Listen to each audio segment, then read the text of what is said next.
नहीं, बिल्कुल इनको लग रहा है कि ये लड़ाई फैलेगी, ये एस्केलेशन होगा, इनको ऐसा लग रहा है। क्योंकि एक बात मैं आपको बता दूं, जैसे कई बार सर और हम दोनों शो में डिस्कस कर चुके हैं आपके सामने कि Iran is not Pakistan. Iran को ना आप खरीद सकते ना ईरान को किराए पे ले सकते हैं। वो लड़ते लड़ते लड़ते एक दिन खत्म हो जाएगा। ईरान झुकने वाला मुल्क नहीं है। अच्छा है बुरा है बात की बात है, ईरान झुकेगा नहीं। पाकिस्तान की तरह नहीं है कि मुंह पे $4 मारे और जमीन पे लेट गया। तो लोगों को पता है कि अगर ईरान डूबेगा तो सबको लेकर डूबेगा। जैसे हॉर्मुज की बात कर रहा है वो, ईरान बिना लड़े बिना नुकसान पहुंचाए जमीन पे नहीं गिरेगा, ये बात तय। ये इसलिए बाकी के मुल्क ये भांपते हुए कि सबको लेके डूब सकता है, इसलिए अपनी तैयारियां तो रखो, इसलिए किया जा रहा है ये। और युद्ध के बीच ईरान का बहुत बड़ा दावा इजराइल पर। यमनी लड़ाकों ने बोला हमला। यमन से इजराइल की तरफ दागी गई मिसाइलें, ईरान के समर्थन में यमन से मिसाइल अटैक। मुझे लगता है पीके श्रीवास्तव सर, ये असल में ये भी ये बता रहे हैं कि नहीं नहीं हम तुम्हारे साथ हैं, 1-2 मिसाइलें तो मार दो, कहने के लिए रहेगा कि हमने देखो तुम्हारा साथ निभाया था। इतना उसने दिया है इनको, तो कुछ नमक हलाला तो करना पड़ेगा। तो 2-4 मिसाइल मारने में क्या है, उनको पता भी है कि ये रोक लेंगे। ये भी पता है कि हमारे ऊपर काउंटर अटैक नहीं हो, लेकिन हाँ वो नमक हलाला करना पड़ता है। ये उस हवाले से लीजिए। आपने बहुत अच्छा टर्म इजाद किया है सर। पहले ये नमक हलाल होता था, अब आपने हलाला जो इसके साथ जोड़ा है ना, अब नमक के पैकेट भी कांप रहे हैं कई जगहों पर। लेकिन ये जो ये सर यमन ने ये भी कहा था कि देखिए लाल सागर में हम क्या करते हैं और किस तरीके से हम वहां जो अमेरिकी बेड़े हैं उन पर हमले करेंगे। ये मुंह ज्यादा चलाया जा रहा है, ये करेंगे भी ज्यादा। आपने हमेशा देखा है कि जितने भी टेररिस्ट ऑर्गेनाइजेशंस होते हैं और जितने भी इस तरह की ऑर्गेनाइजेशंस है, वो बातें ज्यादा आपको ऐसा डराएंगे। वो कहते हैं डर के अगर मान गए तो ठीक है। वो आपने देखा नहीं, अगर आप पास आए तो मैं आपको घूसा मार दूंगा। घूसा मारने की ताकत नहीं है, विचार है। ये बोला हिसाब किताब। यमन में कौन है? हूथी बैठे हैं। हाँ भाई, ये हूथी मार रहे हैं। हूथी जब मिसाइल इसराइल पे मारेंगे तो सऊदी की जमीन के ऊपर जाएगा। और कल परसों हमने आपसे ये बोला था कि हो ना हो सऊदी अरब कभी भी इस लड़ाई में कूद सकता है। आपने कहा हमारी बात हुई थी। ये वही चीज है कि अगर ये ज्यादा मिसाइल मारेंगे कहीं ना कहीं सऊदी अरब की एयरफोर्स आएगी और इनको ठोकेगी और इनको बैलिस्टिक मिसाइल से इनकी मिसाइल और ड्रोन भी हवा से उड़ाएगी। सॉरी, एयर डिफेंस जो सिस्टम है सऊदी में। दिनेश, अब मुझे एक बात और आ रही है, एक प्रेडिक्शन और आगे आया, आप कह दीजिए। बोलिए। कि सऊदी अरब कूदेगा इस लड़ाई में। सऊदी अरब भी इस लड़ाई में बहुत जल्द शामिल होगा, आज ये एक्सपर्ट कह रहे हैं। प्रतिशोध में कहते हैं आगे होता हुआ दिखाई देता है। आज ये भी नोट कर लीजिए, देखते हैं क्या होता है। इजराइल का ईरान पर बड़ा हमला, 20 फाइटर जेट से सबसे बड़ा अटैक। करमनशाह हमदान में अफरा तफरी। तेहरान में भी इजराइल की एयर स्ट्राइक। ये देख लीजिए, तेहरान में तो एक जेल है एविन, वहां कहते हैं खामेनेई के सारे विरोधी बंद किए जाते हैं। वहां पे भी हमला करके गेटों पे कहा निकल जाओ भाई तुम लोग।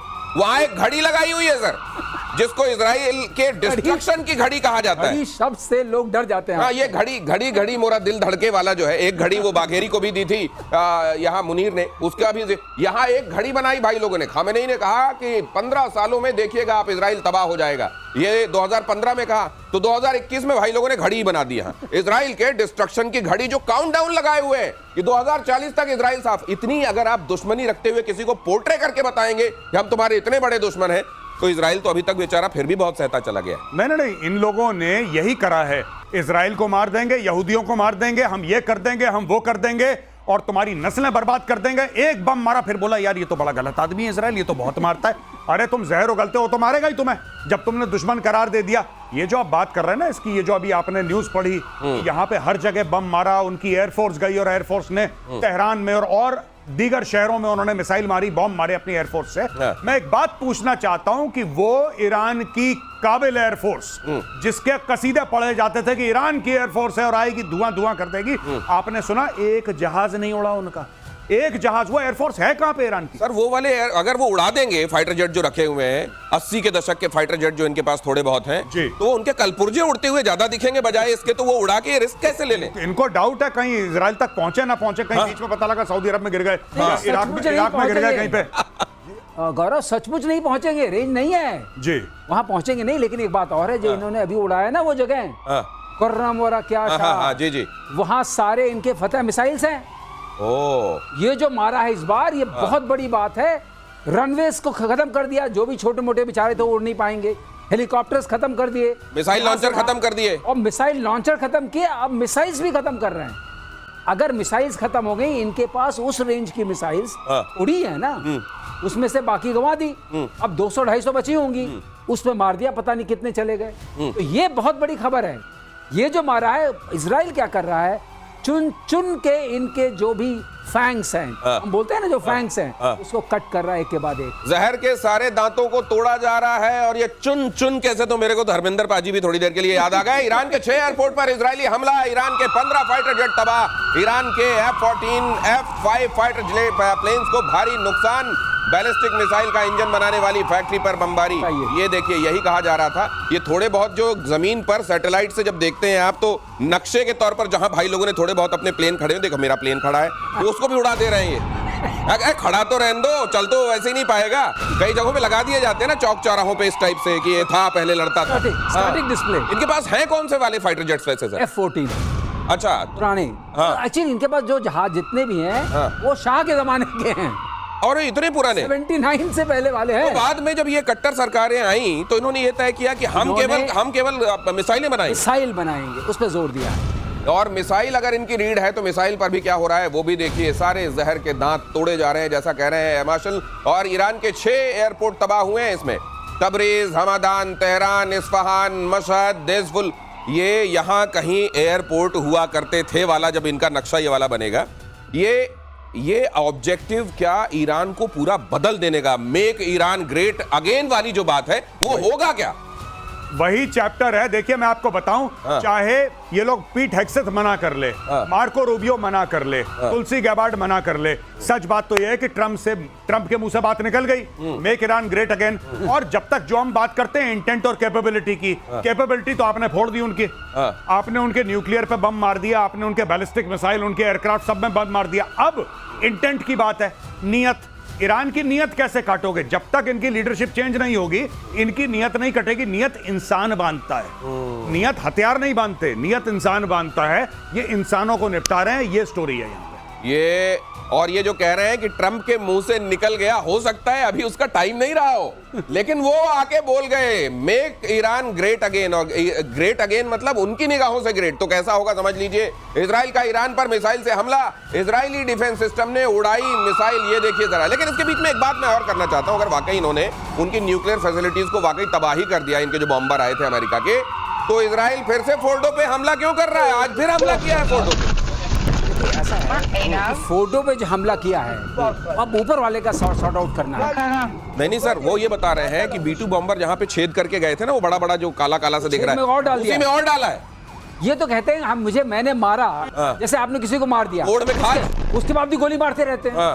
कोई भाई पूरा श्योर कर लें, क्योंकि बीच में कहते हैं हमारा कुछ नहीं गया, लो अब जाएगा। और ये जो आपके जो रनवे चले गए हैं, इससे इनकी वो ड्रोन जाते थे लॉन्ग रेंज वाले, उनके टेक ऑफ के लिए तो कोई रनवे चाहिए। हाँ, ड्रोन के लिए तो चाहिए। ड्रोन की तो उन्होंने पूरी फ्लीट दिखाई थी, कितने सारे ड्रोन है। अब वो कैसे उड़ेंगे? ये भी इनहिबिशन किया है। और अब अगर आप कह रहे हैं, मैंने ये अभी देखा नहीं था, अगर ये वाली बात है, कुछ छेद के अंदर डालते जा रहे हैं। जैसे कई जगहों पे कि अगर भाई ये जो आपके स्ट्रिप्स बनाए गए हैं जहां से फाइटर उड़ेंगे, अगर नहीं कर पाए काम, हमला हो गया, तो इनको एक काम करो, हाईवे से उड़ा दो। तो ये क्या भाई लोग अपना ड्रोन कहीं हाईवे से भी उड़ा सकते हैं? उड़ा सकते हैं अगर उनको क्लियर हाईवे मिल जाए। लेकिन मुझे ऐसा लगता है कि जिस तरीके से इजराइल ने पूरी एयर सुपीरियरिटी हासिल कर ली है ईरान के ऊपर, अगर इनको पता लग गया जहां पे ड्रोन है, ड्रोन के अंदर ही मिसाइल जाएगी। क्योंकि पूरे समय तो अब इजरायली जो है ना, वो पिकनिक मना रहे हैं ईरान के आसमानों के ऊपर। उनको कोई थ्रेट है ही नहीं, क्योंकि आपका एयर डिफेंस पूरा खत्म कर चुके हैं, एयरफोर्स आपकी टेक ऑफ नहीं कर रही है, ड्रोन आपके जमीन पे हैं, तो इजराइल के लिए तो खतरा ही नहीं। देखो 125 एयरक्राफ्ट आए थे मिडनाइट हैमर में, 125 एयरक्राफ्ट से ज्यादा आए, वहां पे उड़ के चले गए। भाइयों को पता ही नहीं लगा कि अमेरिकन कब आए, कब मारा, कब चले गए। और वहीं पे जहां पे हवन कुंड बनाया, उसी में अब इजराइल सामग्री डाल रहा है कि जलता रहे वो। ये बात अच्छा शब्द है क्या? हवन कुंड में आहुतियां अभी और डाली जा रही है उसी जगह पर जहां पर वो कुंड बना गए हैं बॉम्बर्स। आगे देखिए, IRGC के हेडक्वार्टर पर इजराइल का अटैक, कारज में इजराइल ने किया जबरदस्त हंगामा, माफ कीजिए हमला, धुआं हो गया IRGC का। ये IRGC के तो ऐसे पीछे पड़े हैं, उनके इंटरनल सिक्योरिटी, उनका बासिज, ये सब जगह पर IRGC जहां दिख रहा है वहां फोड़े पड़े हैं। उसका कारण है बहुत बड़ा। IRGC क्यों इंपॉर्टेंट है? क्योंकि एक IRGC is directly under the supreme leader. IRGC इनके मिनिस्ट्री ऑफ डिफेंस के खाके में नहीं आता है। IRGC जो है, यानी कि इस्लामिक रेवोल्यूशनरी गार्ड कोर, जिसका एक जमाने में कासिम सुलेमानी, जिसका मैं अभी आपको रेफरेंस दे रहा था, जिसको मार दिया था, वो इसका चीफ था। तो ये जो है ये डायरेक्टली खमेनेई के अंडर आते हैं। इसका एक बहुत बड़ा भौकाल है, इनका ईरान की पॉलिटिक्स, ईरान की मिलिट्री पे एक वर्चस्व है। तो जब आप आईआरजीसी को मारते हैं, आप खमेनेई को मारते हैं, इसलिए आईआरजीसी को मारना और इंपॉर्टेंट। दिनेश, और मैं थोड़ा सा ऐड कर दूं, आईआरजीसी जो है 79 के बाद आई है रेवोल्यूशन को प्रोटेक्ट करने के लिए। जैसे सेकेंड वर्ल्ड वॉर में नाजीज के पास एसएस कैप्टन होते थे, एसएस मेजर होते थे।